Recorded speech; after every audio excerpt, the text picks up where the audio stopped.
Bueno, pues regresamos con la pregunta que le hacía antes de la pausa a Francisco, en este caso a Fran, sobre la forma tan diferente en la que se ha aplicado la justicia para unos, para otros, sobre lo que estaba pasando con esta elección, y que esta elección mostró dos cosas: que la gente salió a votar para evitar problemas, para evitar que hubiera una gran diferencia, y segundo, que el Partido Republicano realmente tenía las pilas puestas, como decimos. Bueno, era bastante evidente la injusticia.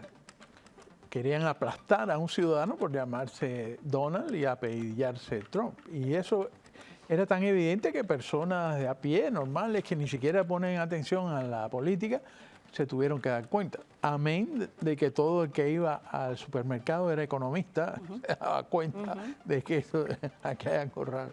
Entonces, desde luego, Garland, yo creo que tomó venganza, porque los republicanos no le permitieron a él ser nominado para la Corte Suprema, y el hombre vino por la goma, vino a echar a un lado toda la jurisprudencia que había gobernado este país siempre, y colocó, como decía más, el Ministerio de Injusticia, en vista de que los fiscales se convirtieron en ejecutores políticos, que esto parecía ser un país de tercer mundo. Y ya te digo, lo más importante para mí fue que fue tan evidente, que fueron tan crudos en sus métodos, que no dejaron ninguna duda, porque trataron de sacarlo de la boleta en 2 estados, le metieron 2 impeachment a Trump, uno cuando ya no era ni presidente. O sea, eran cosas tan evidentes: ocultar la computadora, obviamente, mentir los 51 miembros de inteligencia de que esa computadora de Hunter tenía que ser una cosa rusa, los 46 millones que se gastaron investigando a Trump, que después se descubrió que Hillary Clinton le había pagado por medio de sus abogados, y a Hillary Clinton le pusieron una multa de $200,000 que no la pagó ella, la pagó el partido. Y a la Fundación Clinton, que hizo y deshizo horrores, empezando por Haití, y en todo el mundo se lavaron las manos también con eso. O sea que yo creo que el pueblo americano, ya te digo, incluso los que no pongan atención a la política, era tan evidente esto que hubo una repulsión, y ese fue lo que ha ocurrido en estas elecciones. Totalmente, Raúl, y precisamente eso ha sido otra de las cosas que se ha manifestado en estas elecciones. Yo creo que cuanto más apretaban las clavijas a Donald Trump, hubo un momento donde la gente más le hacía subir en las encuestas, Raúl. Y yo creo que este es un tema que además, como se suele decir, pique se extiende, porque Garland va a ser el siguiente en la lista, pero también esos jueces y fiscales de los que hablaba Frank, que todavía ahora siguen insistiendo en seguir acosando al expresidente a pesar de esa inmunidad que puede llegar a tener presidencial, o que en el caso, por ejemplo, fiscal que se le sigue, en el caso de fiscales como Leticia James, por ejemplo, que hizo su campaña prometiendo que iba a acabar con Donald Trump, y que todavía a día de hoy insiste en seguir persiguiendo a Donald Trump, saltándose a la torera cualquier cosa, del juez Marchant, que está lleno de conflictos de intereses, su hija trabajando en la campaña de recaudación de Kamala, su esposa habiendo participado en un juicio en contra de Trump. Es decir, es demasiado evidente que se ha utilizado la justicia como brazo político de la Casa Blanca, y eso a la gente no le gusta. Sí, no, sí, sin duda. Y ha habido una coordinación específicamente entre la Casa Blanca y muchos de esos fiscales en Georgia y en Nueva York. Ya eso también lo sabemos. Es obvio incluso que había un individuo trabajando en el Departamento de Justicia que se fue a trabajar en la oficina del fiscal de Nueva York para dirigir esa investigación que le hicieron a Donald Trump. O sea, y como yo mencioné anteriormente, Mariano, o sea, esto es algo que yo realmente, yo nunca lo he visto en mi vida. O sea, lo que hemos experimentado en estos últimos años ha sido algo extraordinario, en lo cual, francamente, los demócratas le encantan hablar de la amenaza de Donald Trump a la democracia.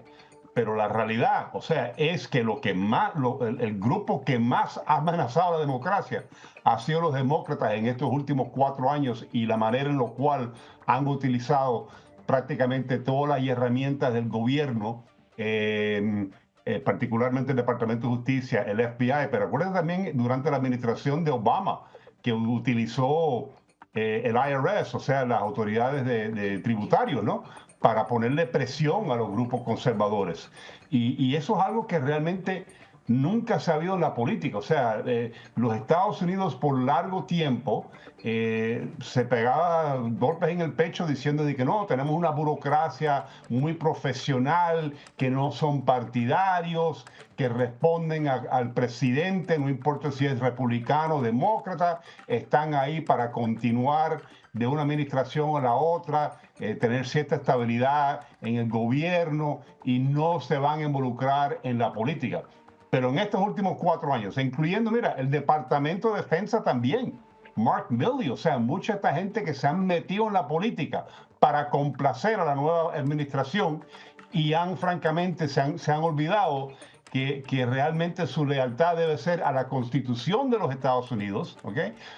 Primero y principalmente, y no necesariamente a la persona que está en el poder en ese momento. Ellos tomaron un juramento a la Constitución norteamericana. Y hay esa obligación principal para todos ellos. Yo creo que el señor Mayorkas, el señor Garland Gray, que ya está de salida, pero muchos otros van a seguir saliendo a medida que esas investigaciones ahora con la nueva administración, con Pat Bondi sustituyendo a Garland, con ¿cómo se llama? Patel sustituyendo a Gray. Creo que todo eso va a ir saliendo a la luz. Pero mientras todo esto pasa, resulta que, miren por dónde, ¿quién ha sido escogido el personaje del año por la revista Time?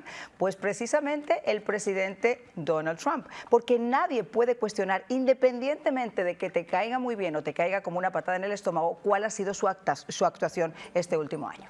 No, eso no hay duda. O sea, regresar a la presidencia de los Estados Unidos no es un caso único, pero había un solo presidente que había hecho eso, que fue Grover Cleveland, demócrata que ganó la elección ya a finales del siglo XIX, pierde en la reelección, regresa a los 4 años y vuelve a ser presidente de los Estados Unidos.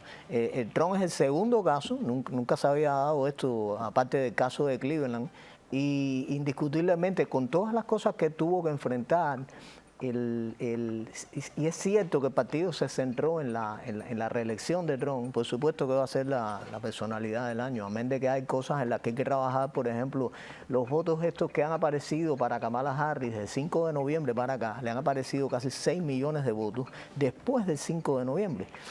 Yo creo que Trump ahora, como hombre del año, pues puede, cuando entre ahí, ver qué es lo que está pasando con las elecciones de los Estados Unidos, pero indiscutiblemente que es el hombre del año. Totalmente. Bueno, yo creo que una persona que logra en sus circunstancias, con 2 ataques de asesinatos sin resolver todavía por esas mismas personas de las que estamos hablando en el día de hoy, que no han colaborado para que esa información salga a la luz, con el voto electoral, con el voto popular, con el Congreso, con la Cámara, yo creo que más allá de la figura de Trump, lo que el pueblo americano de alguna forma recogió es el pensamiento conservador y sobre todo el regreso a esa frase que ha hecho tan famosa Donald Trump, pero que es una realidad: hacer América grande de nuevo. ¿Qué opinas, Frank? Bueno, es un regreso al sentido común. Más mérito tiene porque Trump tiene todos esos izquierdistas de Europa contra él, en las Naciones Unidas, todas las ONG, o sea, toda la prensa, los medios internacionales. O sea que este hombre es un Superman que le querían agarrar en la capa, pero el tipo no pudo. Es un toro, es un tipo que aguantó banderilla y siguió. Nunca se aminoró. Una persona extraordinaria, su forma de ser, aguantar toda esa presión. ¿Quién aguanta que te quieran arruinar a ti, a tu familia, a tu negocio, que te quieran meter tras las rejas y que tú tengas la tranquilidad de salir del juzgado de Nueva York e irte a una bodega o irte a una estación de bomberos a repartir pizza? O sea, este hombre se metió en un McDonald's, manejó un camión. Oye, no le hizo caso a todo. Para mí, es la persona del año también por esa fortitud que demostró. Y sobre todo porque piensen en una cosa, sin ser todavía un presidente en funciones, simplemente como presidente electo, el movimiento geopolítico que está trayendo el hecho de haberlo acercado nuevamente a la presidencia de los Estados Unidos es considerable. O sea, se está hablando de una posibilidad de acercamiento entre las dos partes, entre Ucrania y Rusia, se habla de posibilidad de acercamientos entre los grupos yihadistas como Hezbollah o como Hamas con el gobierno de Israel, y por primera vez se pone además a los secuestrados encima de la mesa. Si logra solamente un 1% de las cosas que ya se están planteando en todo este panorama, señores, realmente eso está pero mucho más que merecido. Vamos a hacer una pausa y vamos a regresar de inmediato hablando de esa información que comienza a salir. Por ejemplo, ayer, como les decía, Anthony Blinken, el secretario de Estado, estuvo prestando declaración y dio información a la pregunta de los investigadores sobre esa abrupta, caótica y sangrienta salida de Afganistán.